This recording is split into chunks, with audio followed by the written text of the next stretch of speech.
नाही बाबा, आता मी मोठी झाले. काहीही झालं तरी मी हॉस्टेलवरच राहणार. करुणाने आईबाबांचा विरोध पत्करून सांगलीच्या फार्मसी कॉलेजमध्ये ॲडमिशन घेतलं आणि सख्खे मोठे काका सांगलीतच राहतात हे माहीत असूनसुद्धा तिने कॉलेजच्याच हॉस्टेलवर राहण्याचा निर्णय घेतला. तिचं हे असं वागणं कोणालाच आवडलं नाही. पण तरीही 2 वर्षांनी लहान असलेल्या तिच्या भावाने, भावेशने सगळ्यांना समजवलं, तिला शिकायचंय तिथे शिकू द्या.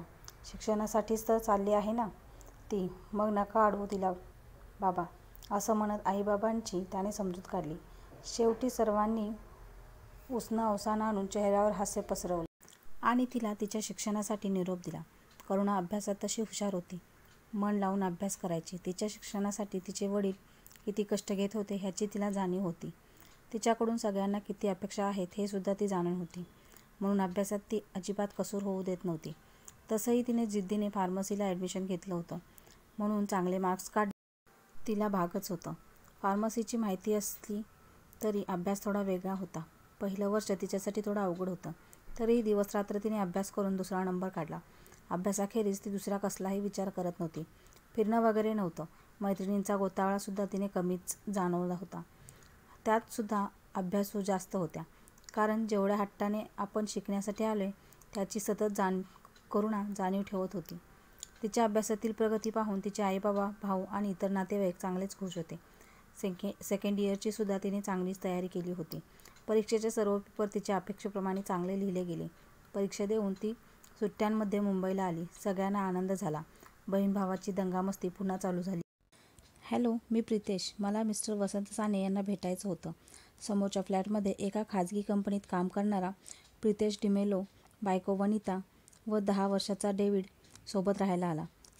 सेक्रेटरीची भेट घ्यावी म्हणून प्रितेशने करुणाच्या घरची म्हणजेच वसंतराव साने यांच्या घराची बेल वाजवली. 2 वर्षांनी करुणा मुंबईला आली होती. त्यामुळे समोर नवीन कोण राहायला आले हे तिला माहीत नव्हतं. करुणाने दार उघडलं तसा प्रितेश तिला बघतच राहिला. तिनेही त्याचं निरीक्षण केलं. उंच, सडपातळ, खूप गोरा, भरपूर केस आणि घारे डोळे असलेला, कोणाच्याही नजरेत भरेल असा. त्याने स्वतःची ओळख करून दिली. मी करुणा, सांगलीला असते. तिथेच फार्मसीच्या शिक्षण घेते. तिने सुद्धा संकोच न करता स्वतःची ओळख करून दिली. सध्या बाबा नाहीत. मी त्यांचा फोन नंबर देते, कॉल करा हवं तर, असं सांगून तिने तिच्या वडिलांचा नंबर त्याला दिला. संध्याकाळी बाबा आल्यावर भेटतील तुम्हाला, असं म्हणत ती दार बंद करत होती. मात्र थोडं पाणी मिळेल का प्यायला, असं म्हणत प्रितेशने तिला थांबवलं. हो, आणते हं. करुणाने पाण्याचा ग्लास पुढे केल्यावर प्रितेशने तिच्या हाताला स्पर्श करत तो ग्लास घेतला. करुणा थोडी संकोचली. घोटभर पाणी पिऊन प्रितेश, एकदा या आमच्या घरी. माझ्या बायकोला मैत्रीण मिळेल. आम्ही नवीन आहोत ना. हो हो, नक्की, असं म्हणत दोघांनी हसून एकमेकांचा निरोप घेतला. ठरल्याप्रमाणे प्रितेशने वसंतरावांची ओळख करून घेतली आणि तिथे करुणाने सुद्धा त्याच्या बायको मुलालाची भेट घेतली. करुणाला त्याच्या घरातलं मोकळं वातावरण खूप आवडलं. दोघे नवरा-बायको मोकळ्या स्वभावाचे वाटले. मात्र तिच्या घरात असं वातावरण अजिबात नव्हतं. त्यामुळे ती सहज प्रितेशच्या घरात रुळली. एकमेकांची चांगलीच ओळख झाली. कुठलंही निमित्त काढून ती प्रितेशच्या घरी जाऊ लागली. तासनतास दोघे गप्पा मारत बसायचे. कधी कधी विनिताचाही सहभाग असायचा. त्याच्या गोड बोलण्याची करुणाला चांगलीच भुरळ पडली. कधी कधी पिक्चरला जाताना तो करुणालाही सोबत न्यायचा. ती सुद्धा निसंकोच जायची. त्यांच्या कुटुंबाबरोबर मजा करायची. दोघांची मैत्री घट्ट झाली होती. प्रितेशच्या सहवासात दिवस कसे भराभर निघून गेले हे करुणाला कळलंच नाही. सुट्टी संपली म्हणून तिला सांगलीला परतावं लागलं. जड अंतकरणाने ती हॉस्टेलवर आली. 3rd इयर सुरू झालं होतं. तिने अभ्यासात लक्ष केंद्रित केलं. तिला प्रितेशबरोबर घालवलेले क्षण आठवायचे. ती रोज संध्याकाळी प्रितेशची फोनवर तासनतास बोलायची. जेवायचं सुद्धा भान राहायचं नाही. आईला तिचा फोन कायम एंगेज लागायचा. विचारल्यावर ती काहीतरी थातूरमातूर कारणं द्यायची. आईच्या मनात शंकेची पाल चुकचुकली आणि एक दिवस अचानक कोणालाही न कळू देता विनिताला कामाचं निमित्त सांगून प्रितेश करुणाला भेटायला तिच्या हॉस्टेलवर पोहोचला. त्याला पाहताच करुणाने प्रितेशला करकचून मिठी मारली. दोघांच्याही भावनेचा पूर एकरूप झाला. प्रितेश, मला नाही करमत तुझ्याशिवाय. मलाही तुझी खूप आठवण येते करुणा. म्हणूनच तर विनिताशी खोटं बोलून मी तुला भेटायला आलो. दोघे एकमेकाचं प्रेम समजून गेले. त्यांना व्यक्त करण्याची गरजच भासली नाही. बराच वेळ दोघे एकमेकांच्या मिठीत रमले. पुढे कितीतरी दिवस करुणा या आठवणीतच रमून गेली. प्रितेश आयुष्यात आल्यापासून करुणाने कधीच अभ्यासाकडे पाठ फिरवली होती. तिचा अभ्यासावरचा फोकस उडाला होता. तिची जिद्द हरवली होती. तिचे स्वप्न फक्त प्रितेशच्या मिठीत राहणं एवढंच होतं. ती आता फक्त सुट्ट्यांची वाट पाहत होती. कशीबशी परीक्षा देऊन ती मुंबईला पोचली.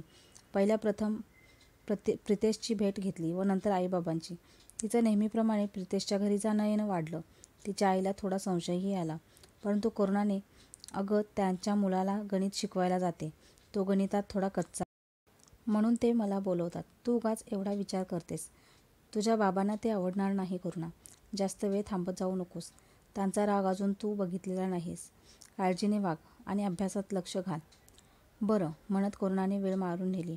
मात्र हे खोटं फार दिवस टिकू शकलं नाही. 20 वर्षाची करुणा तिच्या ध्येयाकडे पाठ फिरवत प्रितेशच्या प्रेमात अखंड बुडालेली आणि पाणी सोडण्याच्या निमित्ताने टेरेसवर आलेल्या वॉचमनने पाहिलं अन बच्चीने इज्जत मिठ्ठी में मिलादी साहब चा संदेश सानेंच्या घरात पोचताच हाहाकार झाला. त्याच रात्री करुणाची सुजलेल्या डोळ्यात सांगलीला काकांकडे आईसह रवानगी झाली. दुसऱ्या दिवशी भावेश व वसंतराव ही सांगलीला निघून गेले. विनिताने समोरच्या दाराला कुलूप लावलेलं पाहून प्रितेशला प्रश्नार्थक नजरेनं पाहिलं. जणू काही घडलंच नाही या आविर्भावाने तिच्याकडे पाहत प्रितेश ऑफिसला निघून गेला. तिकडे सांगलीत करुणाचं एका खेड्यातल्या शेतकऱ्याबरोबर भरगच्च हुंडा देऊन लग्न ठरवण्यात आलं. त्याचं वय किंवा शिक्षण काहीही महत्त्वाचं नव्हतं. तसंच तिचा होकार अथवा नकारही कोणी गृहीत धरला नव्हता. साखरपुडाही उरकून घेण्यात आला. येत्या 4 दिवसानंतरची तारीख ठरवून साने कुटुंब परतत असताना त्यांच्या गाडीला अपघात. थोड्याफार फरकाने सगळ्यांना सारखाच मार लागला. करुणा मात्र आधी हृदयाने आणि आता शरीराने सुद्धा जबर जखमी झाली. कानापासून मानेपर्यंत तिची चामडी फाटली. पूर्ण खांदा रक्ताने माखला. तिला तसंच हॉस्पिटलमध्ये नेण्यात आलं. तिच्यावर उपचार करून 2 दिवसात तिला लग्नासाठी उभं करण्यात आलं. लग्नाचा मंडप हळहळला. पण वसंतरावांचं कठोर काळीज काही फाटलं नाही. तिच्या अशा वागण्याने ते बिथरले होते. कोणाचं काहीही ऐकून घेण्याच्या ते मनस्थितीत नव्हते. करुणाची आई सतत डोळ्याला पदर लावत म्हणत होती, अहो लग्न पुढे ढकला. लई मार बसलाय करुणाच्या डोक्यात. तिला अशा जखमी अवस्थेत नका उभं करू मंडपात. ऐका माझं. तिलाही ते झिडकारत म्हणाले, माझी अब्रू वेशीवर टांगून मजा करताना तुझ्या पोरीनं माझा विचार केला का? तशी करुणाची आई गुप्प झाली. बहीण वाट चुकल्यामुळे भावेशला सुद्धा तिच्या बाजूने उभं राहता येत नव्हतं. वडील सांगतील तसं त्याला करावे लागत होतं. करुणाला धड उभंही राहता येत नव्हतं. तिला कळ सोचवत नव्हती. तरीही तिच्या केसांमध्ये कंगवा फिरवला जात होता. डोळ्यांची धार काही केल्या थांबत नव्हती. आई थांबव ना गं हे सगळं. आता वेळ निघून गेली करुणा. मी काहीच करू शकत नाही. मुकाट्याने सहन कर. हीच तुझी शिक्षा. चुकले गं मी. मला माफ कर. एक संधी दे. तू संधी हुकवलीस करुणा. आता तुझा बाबा पेटून उठलाय. तुझं लग्न केल्याशिवाय ते शांत बसणार नाहीत. तेव्हा तू गप्पच राहा. तेच तुझ्या भल्याचं आहे. पण आई. संपलं आता सारं. आईने करुणाला गप्प केलं. लग्न हा सोहळा करुणासाठी शाप ठरत होता. तिच्या एका चुकीमुळे होत्याचं नव्हतं झालं होतं. भटजींनी हाक मारताच करुणा धडपडत मंडपात पोहोचली आणि सावध होण्याआधीच तिची स्वप्न, तिची जिद्द, तिची हुशारी सगळं काही डोरल्याच्या काळ्या मण्यांमध्ये कायमचं बांधून टाकण्यात आलं.